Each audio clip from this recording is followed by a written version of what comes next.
जोहार साथी। पिछले 2-3 विधानसभा चुनाव में बुरी तरह हारने के बाद भी कांग्रेस क्यों उन हारों से कोई सबक नहीं सीख पाती है। विपक्षी गठजोड़ में इंडिया गठबंधन में कि वो धुरी है, वो मुख्य सबसे बड़ी पार्टी है, तो उसके साथ उसमें जो दायित्व बोध होना चाहिए वो क्यों नहीं है। राहुल गांधी की छवि हाल के वर्षों में बनी है, पहले से बेहतर हुई है। उसके बावजूद वो इंडिया गठबंधन को क्यों एकजुट नहीं रख पाते हैं। 3 चुनाव जिसका सब लोग जानते हैं, हरियाणा में, महाराष्ट्र में और दिल्ली में लगातार हारे है कांग्रेस। और एक तरह से इन तीनों राज्यों में भाजपा यदि जीती है तो उसकी एक वजह कांग्रेस या यूं कहिए कि विपक्षी वोटों का बिखराव रहा है। इसके अलावा ईवीएम और चुनाव आयोग की भूमिका, ये सब तो चलता ही रहता है, वो तो है ही। लेकिन गौर से देखिएगा तो हम यही पाएंगे कि इन तीनों राज्यों में चुनाव के वक्त कांग्रेस विपक्षी एकता को मजबूत नहीं रख पाई। उसके लिए मूल रूप से कांग्रेस ही जिम्मेवार है, ऐसा हम नहीं कहेंगे, लेकिन कहीं ना कहीं कुछ तो है गड़बड़ी जरूर। अब जैसे देखिए, अभी हाल के विधानसभा चुनाव में झारखंड ही एक ऐसा प्रदेश है जहां भाजपा को बुरी तरह पराजय का सामना करना पड़ा, और ये संभव हुआ है वंचित मतदाताओं की एकजुटता की वजह से। यहाँ अलायंस ठीक से काम किया, इंडिया गठबंधन, और उसका परिणाम सामने आया है। लेकिन कांग्रेस का रवैया बदला है ऐसा दिखाई नहीं देता है। अभी अभी जो कांग्रेस के नए प्रभारी बन के आए हैं, क्या नाम है, के राजू या कुछ भी, जो भी हो, उन्होंने आते ही एक कंट्रोवर्शियल बयान दे दिया है, झटपट एकदम। उनका कहना है कि यहाँ मतलब वो यहाँ की जीत का श्रेय वो खुद लेते हैं, तो वो जितना श्रेय उनको मिलना चाहिए वो तो ठीक ही है, लेकिन वो कह रहे हैं कि आदिवासी तो कांग्रेस के डीएनए में रहा है। ठीक है, यहाँ वो झामुमो के साथ है, लेकिन राष्ट्रीय पैमाने पर उनका समझ बोलने का अर्थ है, या जो भी हो, कि आदिवासी कांग्रेस का वोटर, कांग्रेस का समर्थक रहा है। पता नहीं कैसे वो दावा कर रहे हैं कि क्योंकि संसद में, माने संसद में आदिवासी सांसदों की संख्या सबसे ज़्यादा पिछले कुछ वर्षों से भाजपा की है, कांग्रेस की नहीं है। इसके बावजूद वो कैसे दावा करते हैं। और झारखंड में भी उनका यह दावा कितना खोखला है और कितना बेईमानी भरा है, उसको आप थोड़ा सा डेप्थ में, थोड़ा सा इतिहास देखिएगा झारखंड का, और कांग्रेस की भूमिका उसमें रही है क्या आदिवासियों के प्रति। तो ये सारा उनका जो सारा दावा है, चाहे इस तरह का जो अफलातूनी बयान है, इसका पोल खुल जाएगा और उनकी मक्कारी सामने आ जाएगी। अब शुरू करते हैं। मान लीजिए थोड़ा सा झांक लें इतिहास में। कांग्रेस ने आज़ादी के बाद दो दो तीन विधानसभा चुनाव में झारखंड में, जबकि कांग्रेस उस समय सबसे बड़ी पार्टी थी देश की। आज़ादी की लड़ाई में उसकी मुख्य भूमिका थी। नेहरू गांधी की विरासत लेके वो चल रही थी। उनकी प्रचंड लोकप्रियता उनके साथ थी। तो लेकिन झारखंड में 52 के चुनाव में और उसके बाद कुछ विधानसभा चुनाव में, यानी जब तक जयपाल सिंह रहे और उन्होंने अपनी पार्टी का विलय कांग्रेस में नहीं कर दिया, तब तक यहाँ की सबसे बड़ी पार्टी झारखंड पार्टी रही। 34-36 सीटों तक वो लाती थी। दक्षिण बिहार के लगभग सभी सीटें, बड़ा हिस्सा उनके पर वो जीत दर्ज करती थी। तो आप कहिएगा कि तो यदि वास्तव में कांग्रेस के डीएनए में आदिवासी रहते तो वो जीतती।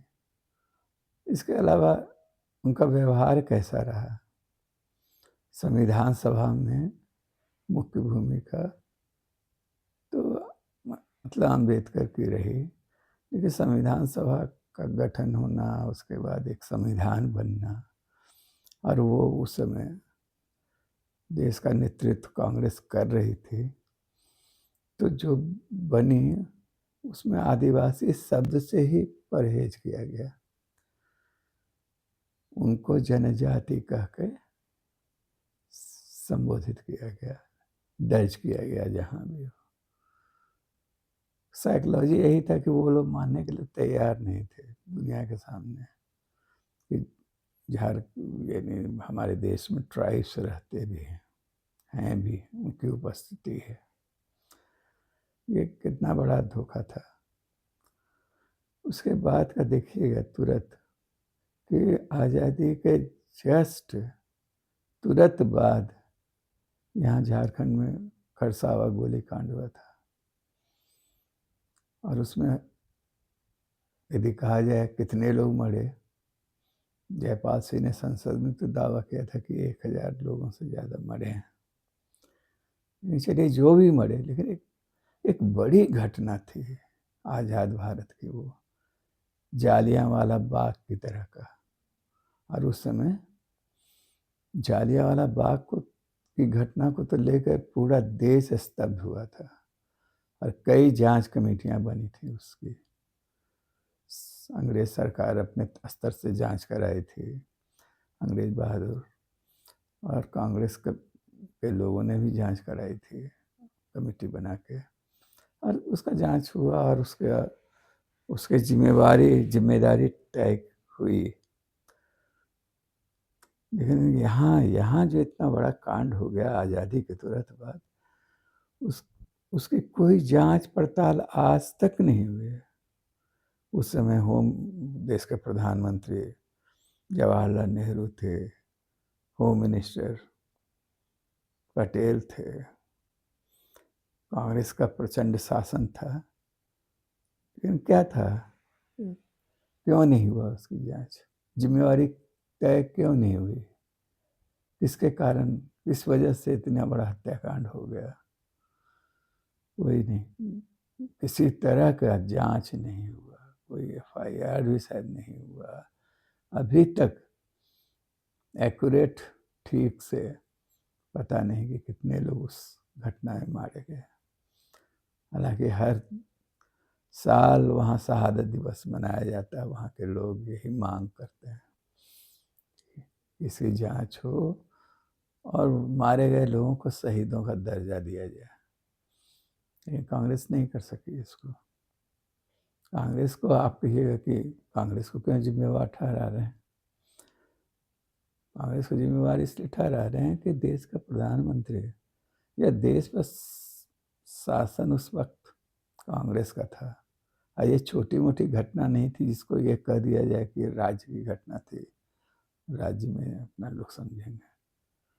1000 नहीं सही, 500, 700, 800, सैकड़ों की संख्या में लोग मारे गए थे, निर्दोष आदिवासी, बिना किसी उनके तरफ से किसी तरह की हिंसा की वारदात हुए बगैर। उसके बाद आप देखिएगा जयपाल सिंह के साथ ही इनका कैसा रवैया था। झारखंड अलग राज्य की मांग हो रही थी और आंदोलन छिटपुट चल रहा था और जयपाल सिंह या उनकी पार्टी दक्षिण बिहार की सबसे बड़ी पार्टी थी, राजनीतिक ताकत थी।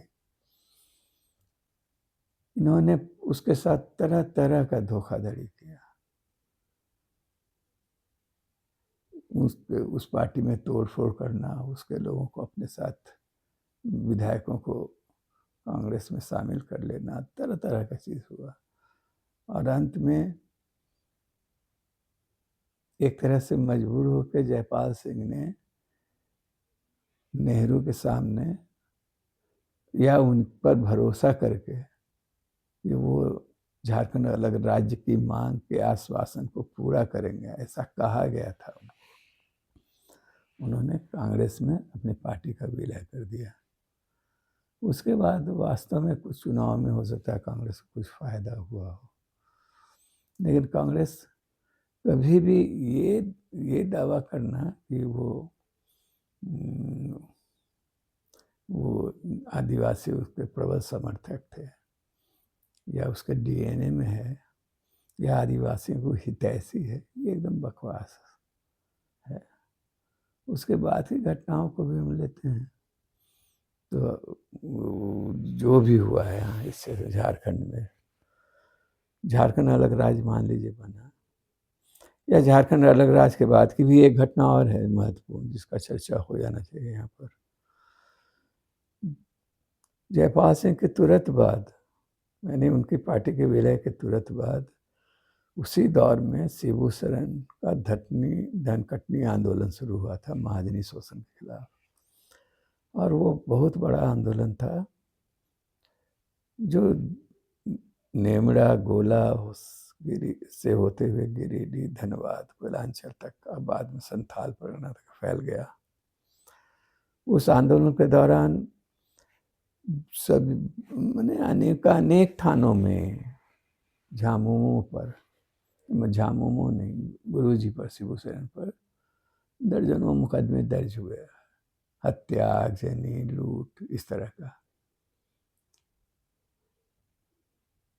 लेकिन जब इमरजेंसी के दौरान इंदिरा गांधी चाहती थी कि आदिवासी नेतृत्व उनके साथ रहे, चुनाव हो तो उन्होंने उस समय जगन्नाथ मिश्रा को अपना दूत बना के इस मसले को निपटाने के लिए कहा कि शिबू सोरेन को राजी करें कि वो कांग्रेस में आ जाएं या कांग्रेस के साथ मिलकर राजनीति करें, संसदीय राजनीति में आ जाएं वो। और उसके बाद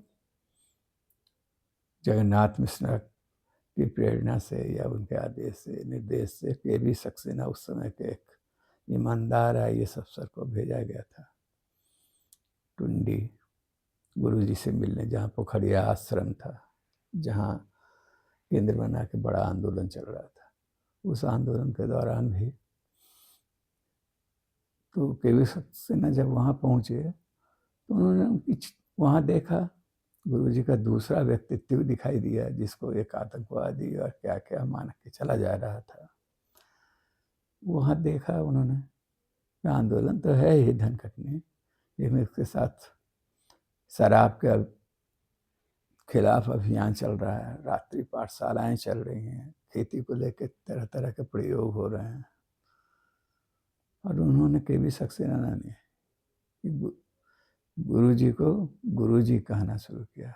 गुरुजी का नाम गुरुजी के रूप में उसके बाद ही प्रचलित हुआ। के.वी. सक्सेना वो कहने वाले थे। जो भी हो, तो उस समय कॉम्प्रोमाइज, समझौता हुआ, उनको समझाया गया।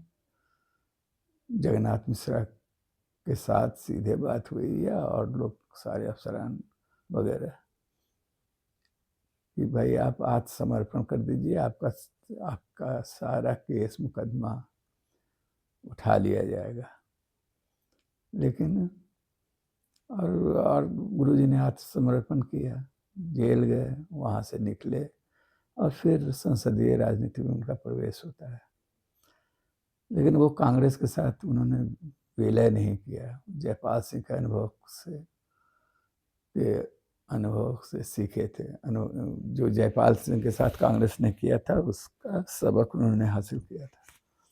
हाँ, कांग्रेस के साथ मिल के थोड़ी बहुत राजनीति कुछ दिन चली।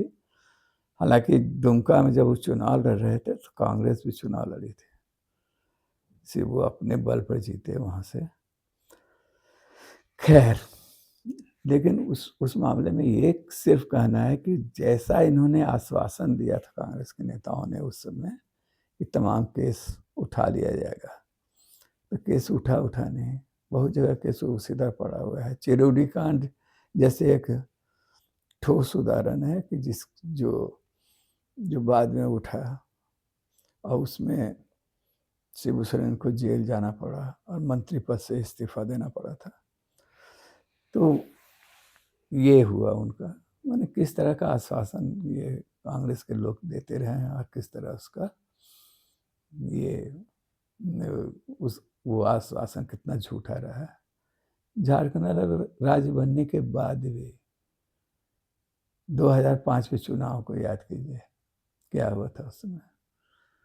शिबू सोरेन मुख्यमंत्री बने, इनोस एक्का हरिनारायण राय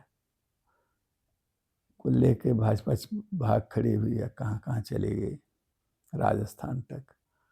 अब बाद में वापस आई तो उस दिन जब विश्वास मत एक सप्ताह के बाद राज्यपाल ने कहा शिबू सोरेन को लेने के लिए। अब विश्वास मत के दिन कांग्रेस के लोगों की भूमिका क्या थी? सुबोध कांत साहब उसमें बड़े नेता थे। तो हमारे कमलेश सिंह जो हैं निर्दलीय विधायक या किसी पार्टी में थे, वो जो समर्थन था उनका शिबू सोरेन को, वो अचानक बीमार पड़ गए और हॉस्पिटल में भर्ती हो गए। और सुबोध कांत साहब दूध बन के उनके पास भेजे गए उनको मनाने के लिए। मनाते क्या, विश्वास मत की प्रक्रिया जब तक चलती रही तब तक वो सुबोध कांत साहब उनके साथ वहीं हॉस्पिटल में बैठे रहे, या पट्टी पढ़े या पढ़ाए एक दूसरे को। जो शिबू सोरेन तो विश्वास मत होने के पहले इस्तीफा दे दी, जाके घोषणा कर दिया। तो ये कांग्रेस का उस चुनाव में। उसके जस्ट बाद का चुनाव में कांग्रेस का झामुमो के साथ अलायंस किसी कारण से नहीं हुआ, नहीं किया, सीट पर एडजस्टमेंट नहीं हुआ जो। तो इन लोगों ने बाबूलाल को बढ़ाया। बाबूलाल उस समय भाजपा से बाहर आ चुके थे और अपनी पार्टी बना लिए थे। तो कांग्रेस ने उनका समर्थन किया, लेकिन उसके बावजूद उनको कांग्रेस के समर्थन के बावजूद बाबूलाल को महज 11 सीट आया था। और झामुमो कांग्रेस के विरोध के बावजूद, यानी उस गठबंधन में कांग्रेस नहीं थी तो भी राजद और लोगों के साथ मिलके जो चुनाव लड़ी थी और काफ़ी सीट आया था। काफ़ी मतलब 18-19 सीट आया था, शायद हो सकता है आगे पीछे 1-2 सीट हो, लेकिन बाबूलाल से काफ़ी आगे। लेकिन कांग्रेस के जीतते कि नहीं, गुरुजी आप मत मुख्यमंत्री बनिए, बाबूलाल को मुख्यमंत्री बनाइए, क्योंकि तभी सपोर्ट सब विधायकों का सपोर्ट तभी आपको होगा। लीजिए साहब।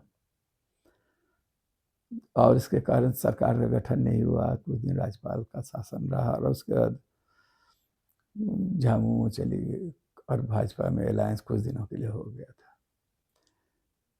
एक चुनाव का था, उसका जस्ट पहले का भी और भूल मैंने नहीं बोले, आपको जिक्र किया कि 2005 के चुनाव के बाद या उसके बाद जो मधुपुरा जिसमें बने थे, उसमें मधुपुरा और अपने 5 निर्दलीय विधायकों के साथ बाहर हो गया था और बहुत आसानी से शिबू सोरेन को उस समय मुख्यमंत्री फिर से बनाया जा सकता था।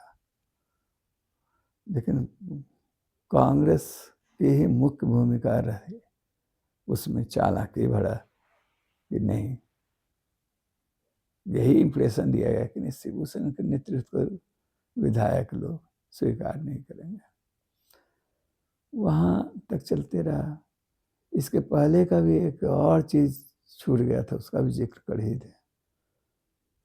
राजीव गांधी आए थे झारखंड आंदोलन के जब पीक पर था उस समय, और हाट गमरिया में उनका भाषण हुआ था।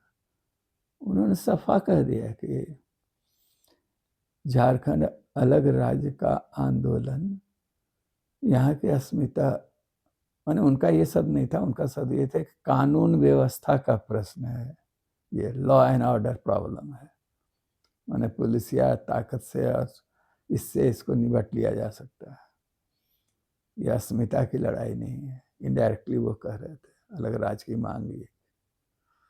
तो कांग्रेस लगातार इसके साथ, यानी आदिवासी जनता के साथ उनका चरित्र रहा है।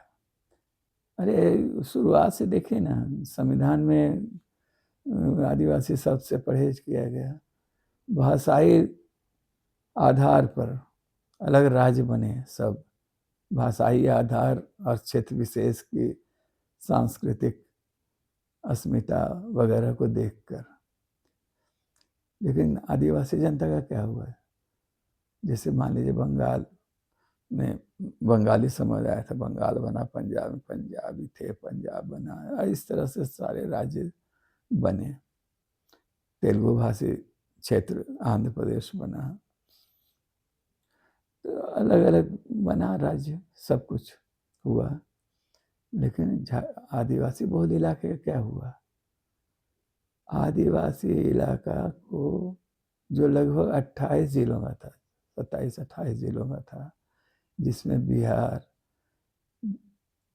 झारखंड, छत्तीसगढ़, ये सब तो बाद में बने।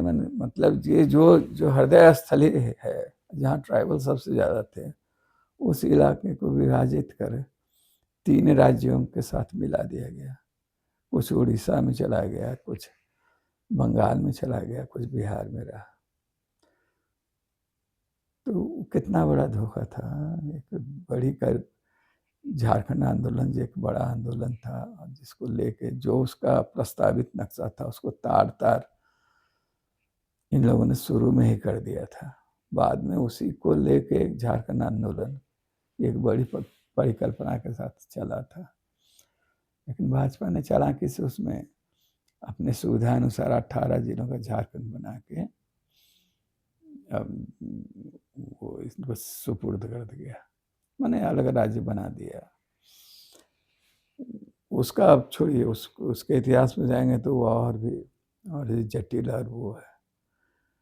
कुल मिला के देखेंगे कि कांग्रेस का हमेशा ये विश्वास रहा है, उनके मन में ये चीज़ रहा है कि जब तक झामुमो यहाँ से फिनिश नहीं होगी यहाँ की क्षेत्रीय पार्टी के रूप में, तब तक वो आदिवासी वोट, दलित वोट या अल्पसंख्यक वोट एकजुट होकर उनके साथ नहीं आएगा। इसलिए वो लोग, शीर्ष नेतृत्व इस दिशा में कितना काम करता है, षड्यंत्र करता है, वो दावे के साथ हम नहीं कर सकते हैं। लेकिन जो क्षेत्रीय, जो स्थानीय नेता हैं और जो पट्टी पढ़ाते रहते हैं जाके, जो फीडबैक करते होंगे, उन सब के मन में यही है कि कांग्रेस जब तक झामुमो रहेगी तब तक ये नहीं हो सकता है। तो इसलिए ये जो नए प्रभारी जी ये शगुफा उड़ा रहे हैं कि डीएनए में है आदिवासी, ये एक बकवास है। और इसी के कारण इंडिया गठबंधन में दरार पड़ते रहता है। न उनका केजरीवाल से बन पाया, न हरियाणा में वो ठीक से गठबंधन कर पाए, न महाराष्ट्र में अग्रणी भूमिका निभा पाए वहाँ के विपक्षी दलों के बीच। तो इसलिए कहीं ना कहीं कुछ गड़बड़ है। शायद कांग्रेस का अभिजात अंदर का है, या कहीं ना कहीं ये अहंकार है कि वो बहुत बड़ी पार्टी है, और या उनका ये विश्वास, ये भरोसा है कि भाजपा से लोग विरक्त होंगे तो कांग्रेस के तरफ ही आएंगे। इसलिए क्षेत्रीय पार्टियों से ठीक से उनका तालमेल यानी ऊपरी हो जाता है, लेकिन मन का मिलाप नहीं होता है, एकजुटता कभी नहीं बन पाता है। और कांग्रेस को इस तथ्य को समझना चाहिए, और कांग्रेस के नेताओं को, कांग्रेस के जो झारखंड प्रभारी थे, बनाए गए थे, प्रभारी नहीं, यहाँ के अध्यक्ष, अब कमले जो महतो बने हैं उसके पहले जो थे या प्रभारी, उन्होंने भी इसी तरह का बयान दिया था। ठीक, कुछ बाद में अपना माफी मांगे हेमंत सोरेन से उनके पास जाके। लेकिन साथ ही ये एक तो ठीक है कि कांग्रेस ये करती है, इस तरह करती रही है, कांग्रेस का मूल चरित्र वैसा जो सभी राष्ट्रीय पार्टियों का, भाजपा जो चाहती, भाजपा का के बारे में, भाजपा में भी तो यही है साइकोलॉजी कि कांग्रेस यहाँ झामुमो फिनिश हो जाए या उनके मातहत होकर काम करे, उनके साथ मिलकर उनके इशारों में काम करे तो ठीक है, नहीं तो वो हर तरह से साम दाम दंड भेद का इस्तेमाल करके झामुमो को या कोई भी क्षेत्रीय पार्टी जो भी उभरेगी उसको ख़त्म करने का प्रयास करेगी। आज सुख के साथ क्या हुआ देखे ना, तो के साथ ही लंबे बहस का फिर और बातें और डिटेल्स होगी, लेकिन कांग्रेस को इन हरकतों से बाज आना चाहिए। राहुल गांधी को देखना चाहिए कि उनके नेता किस तरह का बयान जानबूझकर प्रोवोकिंग क्यों देते हैं, अब भविष्य में ना दें। लेकिन साथ ही इसके साथ भी कहेंगे एक बात, उस पर भी ध्यान देना है, वो ये कि संसदीय राजनीति की अपनी सीमाएं हैं। संसदीय राजनीति से आप किसी बड़े क्रांति की उम्मीद नहीं कीजिए, बड़े बदलाव की उम्मीद नहीं कीजिए। और राजनीतिक दल की भी सीमाएं हैं, राजनीतिक दल का चरित्र बहुत कुछ मिलता जुलता रहता है। उनमें पहले जो जिस तरह से बनती थी पार्टियां कि वो समाज वर्गीकृत है, तो हाँ मध्यम वर्ग की कोई पार्टी है, कुछ उच्च वर्ग की पार्टी है, कुछ निम्न वर्ग की पार्टी है, और सबका पॉलिसी अलग है, नीतियां अर्थनीति अलग है। ये सब खत्म हो चुका है। संसदीय राजनीति ने सबको अपने रंग में रंग लिया है। तो आपको लेकिन हमारे जनता के सामने विकल्प क्या है? आपको सापेक्षिक दृष्टि से ही देखना होगा कौन पार्टी किस हिसाब से आपके लिए अनुकूल बनती है उस वक्त में, और उसके साथ आपको तालमेल करके चलना पड़ेगा। जैसे हम बार बार कह रहे हैं कि जिस तरह का राजनीति चल रहा है, जिस तरह का झारखंड का वातावरण है, तो आदिवासी रिजर्व सीट तो बहुत 28 ही है ना, तो 56 तक पहुंचने के लिए आपको वंचित जमात की एकजुटता चाहिए और मोर्चा भी चाहिए, तालमेल भी चाहिए।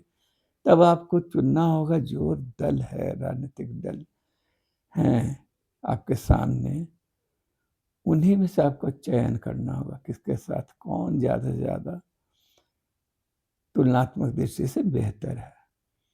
इसलिए ठीक है, इंडिया गठबंधन को ले दे के हम लोग सपोर्ट करते हैं, और आने वाली राजनीति के लिए इस गठबंधन का बना रहना भी